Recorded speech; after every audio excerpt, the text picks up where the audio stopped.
G'day folks. What I want to look at today is the evidence that tends to indicate that the Australian Taxation Office is privately owned. So I'm going to examine a letter sent to Doug Cameron from the Australian Taxation Office in response to a Freedom of Information Act request that he made back in 1999. There's two bits of information he requested from them. One was a definition of income, which we're not going to deal with in this video, and the other was certification of the documents that establish the Australian Taxation Office, and that's what we are going to focus on. So this is page 1 of the letter to Doug Cameron. I've just put it up so that you can pause the video and examine it at your leisure if you wish to. I'm going to start reading from the top of the third paragraph on this page and go over to the second page and just read the first paragraph of that page, because that's the part I want to focus on. So I'll just put that up, and I'll now put up page 2 just for a few moments, just so you can pause that and look at it. That should be enough. Now I'll put up an extract of the paragraphs that I wish to dig into, and we're just going to read these, and then we're going to go and analyse some of the deceptive wording and deliberate misdirection that the Australian Taxation Office is attempting here, in my opinion. So this is the reply from the Tax Office to Doug Cameron. With regards to the creation of the Australian Taxation Office, I was able to ascertain that the ATO was created as a branch of the Commonwealth Public Service by an executive instrument in 1973. An extensive search of the ATO Library and Records Management System failed to identify any document relevant to this part of your request. Similarly, inquiries to the Commissioner's Office, People and Structure Branch, the Delegations and Authorisations Officer and the Parliamentary Business Unit did not identify any document. On the advice of the Australian Government Solicitor's Office, I contacted the Office of the Official Secretary to the Governor-General in an attempt to identify and obtain a copy of the executive instrument. This office referred me to the Federal Executive Council, who then suggested I contact the Australian Archives. A detailed search by all officers failed to locate the relevant document. Accordingly, I am obliged in terms of Section 24A of the Act to deny access to this part of your application on the grounds that I was not able to locate the requested document. Well, quite clearly, they can't find the requested document. And as you might have noted, that is an extensive search. They've gone everywhere looking for this document, they can't locate it. Now, the deception that I would like to suggest is that they're trying to have you believe that they've lost the executive instrument. I assure you this is not the case. I just want to point out that this involved the Australian Government Solicitor's Office, which is the Solicitor General, second highest law officer in the land under the Attorney General. It also involved the Office of the Official Secretary to the Governor-General. The Governor-General is the head of state, the Queen's representative in Australia. This is an important executive instrument. And what I want to point out is that once they conducted this search and failed to find the document on government records, they did nothing. Now, I've dealt with a number of, establishing a number of trust deeds in my time, over the last 30 odd years. And first thing I'll tell you is when you set up a trust deed for someone, there's 3 copies as a minimum, and they sign all copies. Normally then you send them off for stamping at the Stamp Duty's office, and they come back stamped. 1 is stamped original and 2 are stamped copy. So you have 2 certified copies in case you do lose the original. Okay. You also have minutes of meeting, a minutes of meeting of the record to record the establishment of the deed. So when you have an executive instrument, there should be minutes of the meeting where you established the executive instrument, and a minimum of 3 copies, and that's for mum and dad sort of arrangements. This is a federal government. I would think they should have to have a dozen, but at least 3. So if they lost them, they lost everything.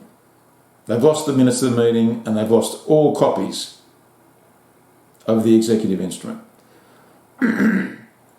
Okay. What I'm going to suggest to you is that there's a very good reason they can't find these documents, and it's got nothing to do with them being lost. They can't find these documents, I want to suggest, because, well, where can't they find them?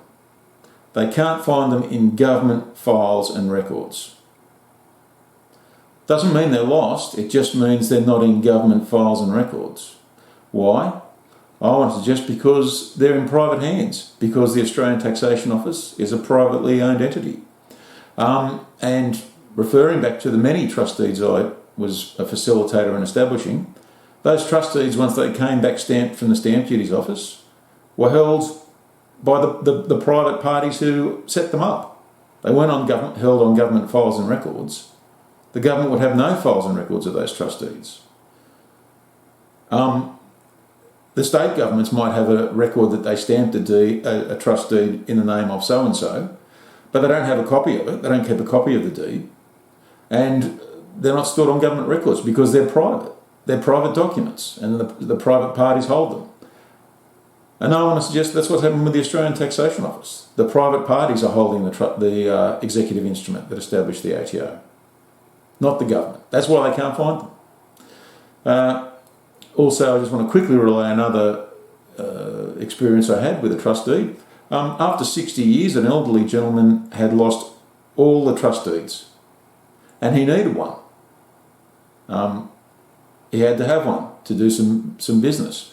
What he was able to do was take all the copies of financial statements that he had for the trust, all the minutes of meeting he had for the trust, and from those he was able to take those documents to court and reconstitute the missing deed, because from those documents they were able to establish the original trust corpus and the parties to the trust, being the trustee and the beneficiaries.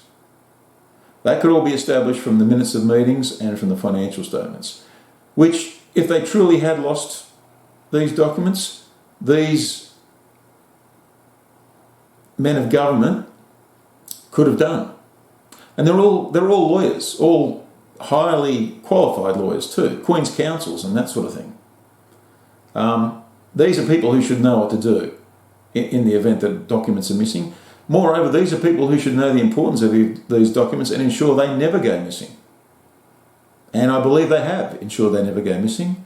They just can't provide them to you under a Freedom of Information Act request because they're not government documents. They're private documents. Now, I think that's pretty strong evidence myself. But I think there's a bit more in this, and it's in the first paragraph. Another deliberate attempt, in my opinion, to misdirect, Doug Cameron, the recipient of the letter, and anyone else who reads it. And here it is. I'll just read it and then I'll go and analyse it. So the first paragraph, he says, I was able to ascertain that the ATO was created as a branch of the Commonwealth Public Service by an executive instrument in 1973. 1973, he's left himself a fairly broad period of time there, hasn't he? They should know the exact day, but they don't give you that. They just say 1973. I think that's critical because I think they're trying to misdirect you here. I just want to give you an example which might make this easier to explain, because you've got to really read that carefully to get where the deception is. Let's say I wrote a cheque today and signed it, did everything to execute the cheque, and I handed it to you. Okay? So the cheque's been executed today. However, you've got, under the law, you've got up to 12 months to bank that cheque before it is turned to a stale cheque and can no longer be banked. So you could bank the cheque 11 months from today and it's still going to be good. Well, going back to this, and we'll refer to that cheque example as we explain it. He says, I was able to ascertain that the ATO was created as a branch of the Commonwealth Public Service. Well, that doesn't mean that's when it was created.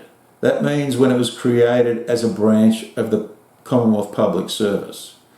What I want to suggest is that's the date the cheque was banked. 1973 is when they banked the cheque, or created it as a branch of the Commonwealth Public Service. But that's not the day the executive instrument was executed. And I want to suggest that there's a very good reason why they don't want you to know when it was executed. And why they're trying to imply that, I think that's a deliberate misdirection to have you believe it was executed in 1973, when in fact going to the cheque example, the cheque wasn't drawn in 1973, it was drawn, I'm going to suggest, in December 1972, but it was banked in 1973, and they're telling you when the cheque was banked, not when it was drawn. Okay? Why do I say that? Well, there's a bizarre period in Australian politics referred to as the duumvirate. On the 2nd of December 1972, so 3 to 4 weeks before 1973 starts, there was a federal election, and the Liberal Party, which was the then government, conceded defeat to Gough Whitlam and the Labor Party. Now, normally, the Liberal Party would stay on as caretaker government until all the votes had been counted. Okay?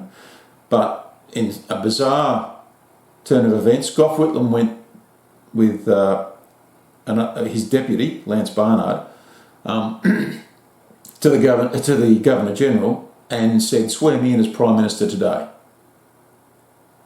Even though I can't form government because the votes aren't counted," but the Liberal Party had conceded, and he said, "Well, I'm stepping in." And they conceded in favour of Whitlam, so he said, "I'm going to take the reins today. Even though I don't have any members of Parliament because they can't be sworn in until the votes are finished being counted, which will take a couple of weeks, at least." Okay, so the Governor-General swore him in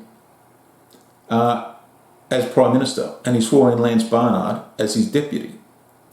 And then from the 5th of December till the 19th of December, these two men made 40 key decisions of government without anyone else being in the Parliament. No other members of Parliament were present.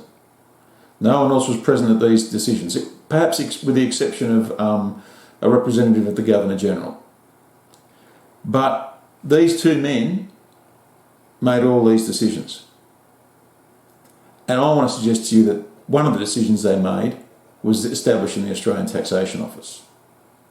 And if you look into the period of the duumvirate, there's no government documentation for that period, and no government documentation for the decisions that were made. And I believe this is the period in which the Australian Taxation Office was established by executive instrument. And that's why they want to put some separation between December 1972 and the formation of the Australian Taxation Office, which is why they try and misdirect you into believing that the ATO was established in 1973, when in fact it wasn't. It was only the part of the ATO that was being established as a branch of the Commonwealth Public Service was done in 1973. The banking of the cheque, if you like. The writing of the cheque, or the executing of the executive instrument, I believe, was done in December 1972, during the period of the duumvirate. And I think those are the key pieces of information that indicate that the Australian Taxation Office is a private entity. And I believe that's the piece of information that you can metaphorically hit them over the head with. Don't take this and run with it though. Plenty of people have had this information and handled it the wrong way. It's not just about knowing what's going on, you've got to know what to do with that information. And I'll do that in further videos, but I'll have to call it there because I've got to keep it under 15 minutes. Okay, see you folks.